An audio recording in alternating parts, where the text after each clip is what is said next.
Terceiro trimestre de 2024 da Vale, a maior mineradora do Brasil. É sobre isso que a gente vai conversar, trazendo alguns insights e alguns pensamentos para melhorar a sua vida de acionista. Vamos lá?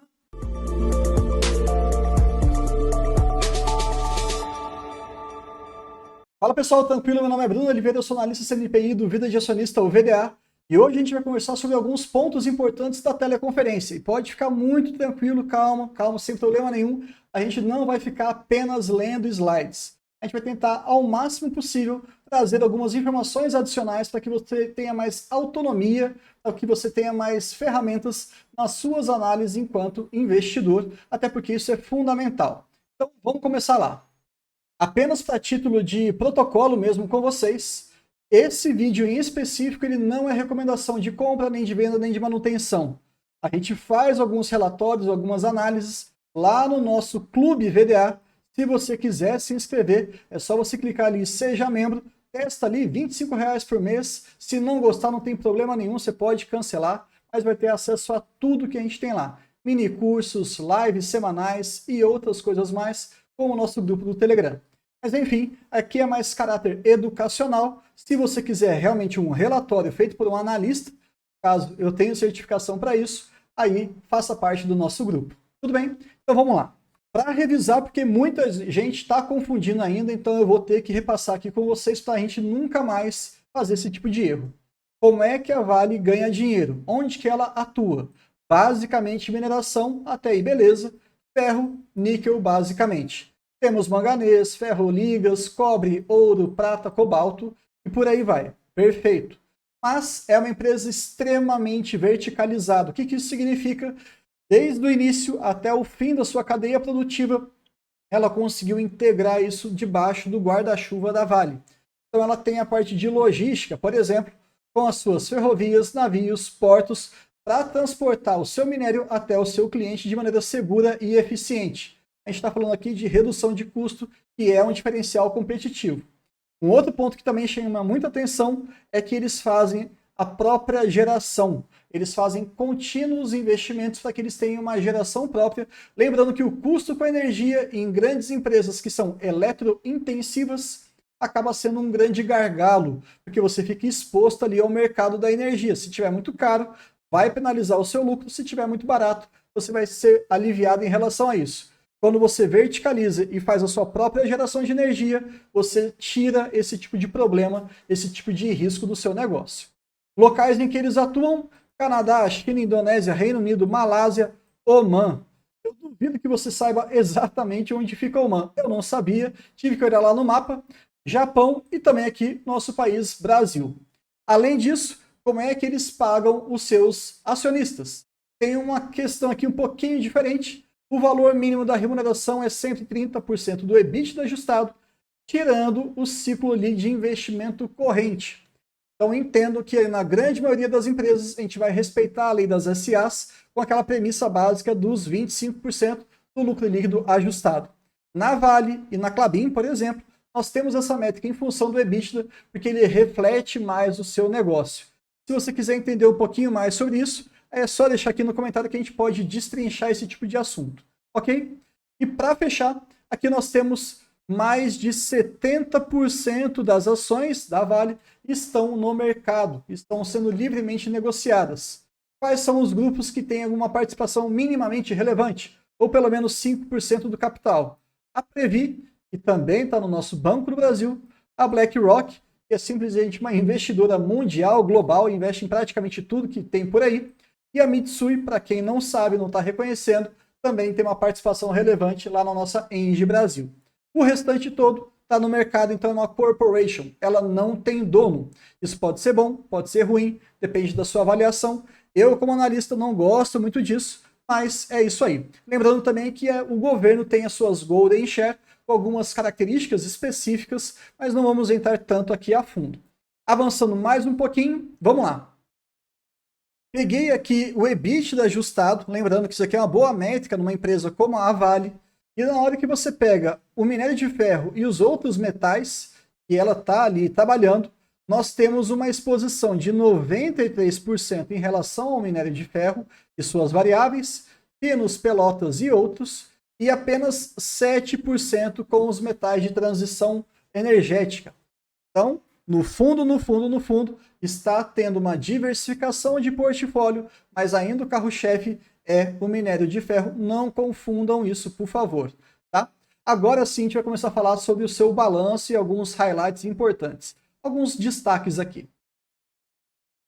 Pontos que eu acho que são fundamentais. Eles estão eliminando as estruturas a montante, lembrando que nós temos barragens a jusante e outras variáveis também. E para que você tenha um pouquinho mais de conhecimento, entenda cada uma dessas variáveis, até se você tiver curiosidade, e também quer conhecer os diferentes níveis de emergência das barragens, aqui de novo vou fazer o meu pequeno merchan do nosso Clube VDA, R$ 25,00 por mês, menos de R$ 1 por dia. Se você não gostar, você cancela no mês seguinte, sem ficar preso, tudo bem? É um compromisso nosso. Mas de todo modo, um pequeno spoiler aqui para vocês, barragens a montante são estruturalmente mais instáveis. Então, portanto, pode existir uma probabilidade maior de rompimento, e que bom que eles estão mudando essa característica das suas barragens. Excelente, maravilha, isso aqui mostra comprometimento em relação ao que está acontecendo, na verdade, o que aconteceu na última década. Uma outra questão aqui é você entender esses níveis de emergência. Não precisa ser muito gênio aqui para sacar que o nível máximo, né, o nível 3, talvez seja algo muito grave. E de fato é. Tá? Eles estão ali com uma meta para 2025 não ter mais nenhum nível 3 de emergência, o que é maravilhoso. Mas a gente precisa entender, mensurar um pouquinho mais. Será que o nível 2 é tranquilo? Ou será que é só o nível 1? Como que é o nível 3? E por aí vai. Tá? Então isso aí tudo a gente destrincha, trazendo um relatório escrito, às vezes algum áudio muito longo que eu solto lá no nosso Telegram, com essas informações adicionais. Eu acho muito bacana porque eu aprendo com vocês, eu acabo dividindo parte do conhecimento, às vezes aparece alguma pessoa com conhecimento na área e todo mundo acaba aprendendo junto. É muito bacana a nossa dinâmica. Mas agora vamos finalmente entrar em relação ao balanço do terceiro trimestre. Esse slide talvez seja o mais importante ou o segundo mais importante. Por quê? Vamos lá, coisas básicas. Produção de minério de ferro aumentou, produção de pelotas, que é um perfil, uma qualidade maior do nosso minério de ferro. Isso aqui também é importante. E as vendas também aumentaram. Ok, 6%, 13%, 2%, é pouco, mas aumentou. E por que a gente tem que tomar muito cuidado com isso aqui? Porque a Vale trabalha com bilhões. Então 6%, pessoal, é muita coisa. Tá? Então não espere 30%, 40%, não vai acontecer isso. Principalmente nessas principais linhas. Mas como ela já é muito grande, se está crescendo, isso é maravilhoso. E um outro ponto importante aqui é o custo C1 do minério de ferro. Por que eu estou falando isso? Se você entendeu o que está nesse slide, que são 4 informações, essas 4 basicamente dependem da Vale. A gente faz muito aqui no VDA as análises FOFA. Uma outra análise a gente acaba abrindo para vocês aqui no público, mas a gente quer fazer uma análise olhando os aspectos internos e externos, positivos e negativos do negócio. E nesse slide a gente tem algumas características que dependem da Vale. O custo C1, que é aquele custo de extração, de produção de minério até aquele ponto que antecede o frete. Então esse é o custo C1. Ele é um dos menores que existe. E olha que interessante. Esse trimestre aqui, nós fechamos em 20,6 dólares por tonelada. Perfeito. É bem pouco mesmo. Mas olha só como que era no terceiro trimestre de 23. Quase 22, nós tivemos uma redução ali de 6%. E em relação ao segundo TRI de 24, o trimestre passado, teve uma queda de 17%. Então já era bom e eles conseguiram reduzir ainda mais. Isso daqui é um diferencial competitivo e em momentos de instabilidade ou de redução do preço do minério de ferro, ou de redução dos seus clientes, ou até de uma redução da cotação do dólar, isso daqui é mandatório. Isso traz eficiência operacional que vai se consolidar em eficiência em termos de lucro. Indo adiante, agora um outro ponto que talvez seja a combinação com o slide anterior, os principais pontos da nossa teleconferência, lembrar que finalmente saiu o acordo da Samarco, e aqui lembrando só, a Samarco é 50% Vale e 50% BHP, ok? São 20 anos de pagamento, 170 bilhões de reais que serão pagos, é um valor surreal, para mim é muito grande, não vou entrar no mérito se isso vai reparar o dano ambiental, social, econômico, psicológico, enfim, não estou me colocando à disposição para discutir sobre isso agora, mas o grande ponto aqui que chama atenção é que nós teremos um desembolso em 25, ano que vem, de 22 bilhões de reais. E a contribuição da Vale vai ser de 11 bi. Então é uma grana que pode ser muito relevante ou não, a gente vai avaliar aqui junto com vocês. A partir de 2030, nós não teremos mais a participação da Vale diretamente, apenas através da Samarco. Tudo bem? Isso aqui é um dado importante vocês ficarem sabendo também. E também, olha que interessante. 2025, 11 bi. 2026, 6, 2.9, 2.1, 1.9, 1.7. Ou seja, com o passar do tempo, a Vale vai desembolsar cada vez menos em relação a isso. Achei estratégico já tirar o band-aid de uma vez, né, o ano que vem, fazer o maior pagamento, até para devolver parte desse valor para a sociedade, para aquelas vítimas, né? Mas enfim, aí já alivia o seu fluxo de caixa dos próximos anos. Então, já pensando para o ano de 2025, nessa métrica apenas já temos uma pedra no sapato relativamente importante. No slide, eles trouxeram ali bem pequenininho que a taxa de câmbio foi fixada para esses cálculos em 5,44. Mas como o Brasil não é para amador, hoje, no momento desse vídeo, o dólar já está 5,71. Então, aquela dívida, aquele pagamento de 11,0 bilhões de reais já subiu aí para 11,5. Pô, Bruno, meio bilhão é nada para Vale? Também acho que não é nada. Mas meio bilhão é meio bilhão, né? Então, eu espero que eles tenham feito uma política de hedge, de câmbio, para que eles não fiquem expostos a essas oscilações daqui para frente. Mas, enfim, vamos dar uma olhadinha para ver se esses 11 bilhões do ano que vem são relevantes ou não. Olhando aqui por esse gráfico do Investidor 10, eu peguei o lucro líquido de cada um dos anos desde 2015. Ali, obviamente, nós tivemos um baita prejuízo, e depois um patamar bem baixinho aqui, tendo até 2019 um outro prejuízo, mas abaixo de 30 bilhões, e depois a empresa ela disparou, né? Não teve jeito. 120 bilhões de lucro em 2021, fazendo uma conta aqui, daria uns 8, 9%, pensando naquela dívida que eles têm que pagar em relação a esse lucro do ano de 2021. Percentualmente muito pouco. Em 2022 foi ali na casa, vamos arredondar aqui em 90 bi. Já subiu um pouco mais, mas ainda é pouco. Só que em 2023 nós tivemos, como é do mercado de mineração mesmo, uma oscilação muito grande do resultado. Chegamos ali a 40 bilhões de reais. Isso é grana, tá? Mas se você for pensar em termos proporcionais, isso representa aproximadamente 25%, essa dívida que eles vão ter que pagar o ano que vem, 25% do lucro inteiro de 2023. Então a gente tem que ficar atento em relação a isso. Como é que vai ser o ano de 2024 e também o ano de 2025? Bom, temos que aguardar o resultado, mas eu espero sinceramente que o dólar dispare mais, eles tendo feito a política de hedge, né, cambial, e também que o minério de ferro também aumente bastante, para que eles lucrem bastante e essa dívida tenha um peso menor percentualmente falando. Vamos avançar mais um pouco? Agora sim a gente entrou naquela tabelinha que geralmente o pessoal começa, né, mas a gente deixou mais para o final. Indicadores aqui mais selecionados. A receita caiu um pouquinho, uns 10% ano a ano. O EBITDA caiu também 18%, nada muito significativo. E eu vi um pessoal ficando meio preocupado com a margem EBITDA. Pessoal, por favor, tá? De 42 para 38, caiu 4 pontos percentuais. Ok.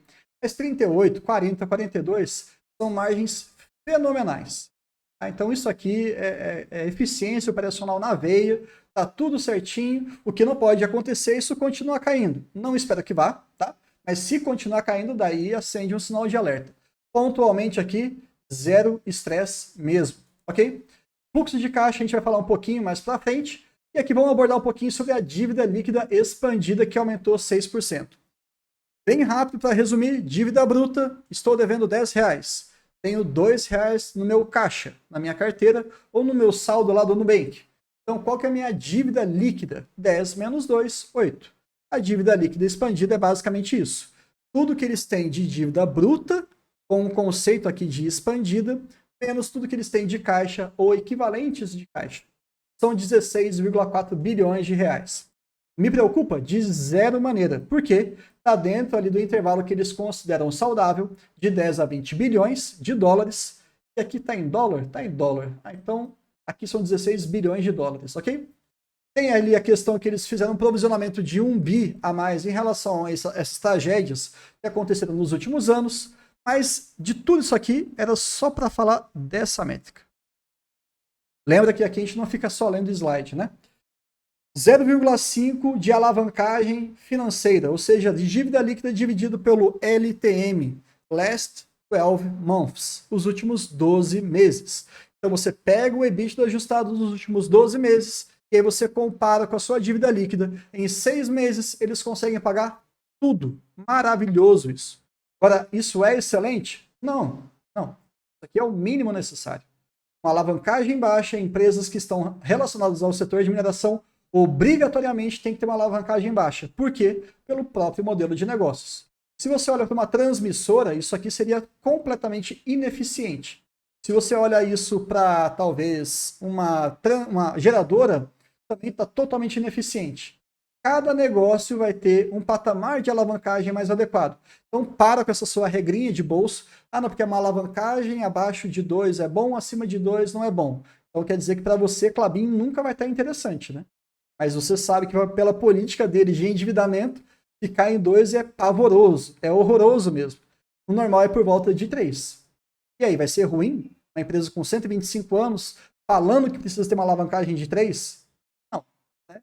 E aí, se você olha, por exemplo, uma empresa com uma mineradora com uma alavancagem de 2 vezes, isso é pânico, é fogo no parquinho. Porque daí é algo que está completamente fora desse modelo de negócio. Então, que bacana que está assim. Compare com outras mineradoras, a própria Semin também tem uma alavancagem extremamente baixa, mas isso não é nenhum mérito não. Tem que ficar assim mesmo para que a gente consiga ter uma atividade perene ou pelo menos com uma perpetuidade um pouquinho maior do que a gente não gostaria de ter, ok? Fechando já aqui o nosso vídeo para vocês, fluxo de caixa livre. O destaque deles foi aqui um pouquinho tendencioso, mas eu entendi o motivo, tá? 1,6 bilhão de dólares, então dá mais de 5 bilhões de reais, foram pagos para os seus acionistas nesse trimestre. Como é que a gente faz essa conta do fluxo de caixa livre? Basicamente pega ali o EBITDA, aí você tem que fazer alguns descontos. Capital de giro, essas despesas que a gente está falando com os últimos acontecimentos, com algumas mudanças que a gente falou lá no início, das barragens, descaracterizando o modelo delas, imposto de renda, CAPEX, que é aquele investimento que já está planejado, que tem que ser feito, continuar subindo e por aí, crescendo no negócio, EBITDA, outros, e aí você chega aqui no seu fluxo de caixa livre. Pessoal, basicamente, fluxo de caixa livre, quando ele é positivo, a gente fica feliz. Se ele está negativo, a gente fica um pouquinho preocupado. Por que um pouco preocupado? Simplesmente por isso. Porque se isso daqui começar a ficar sempre negativo, você está corroendo o caixa da empresa. Não queremos isso de jeito nenhum.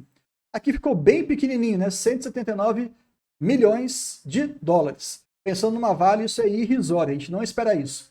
Mas tem que entender tudo o que está acontecendo. Olha só o quanto que eles investiram, 1,4 bilhão é muita coisa, e outros quesitos mais. Só que o que me chamou a atenção, a partir desse fluxo de caixa livre, eles ainda fizeram a remuneração dos seus acionistas em 1,6. E aí acabou gerando uma diminuição de caixa e equivalentes de caixa de quase 2 bilhões. Lembra que a gente acabou de falar para vocês sobre aquele conceito em relação à dívida líquida? É a dívida bruta menos o caixa ou equivalentes de caixa? Pois bem, isso daqui, se fica acontecendo de maneira sustentável não, mas de maneira recorrente, isso vai preocupar sim o investidor da Vale. Me preocupa como analista? De jeito nenhum, porque é algo conjuntural. Ela está fazendo muito investimento e geralmente você vai ter um fluxo de caixa livre negativo às vezes, não tem problema nenhum, pontualmente nesses negócios.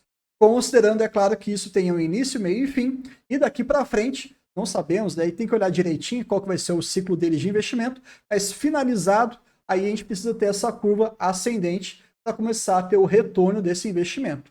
Então, fiquem atentos, não é um sinal de pânico, não é um sinal vermelho, mas é um sinal de atenção. Acompanhe aí as cenas dos próximos capítulos.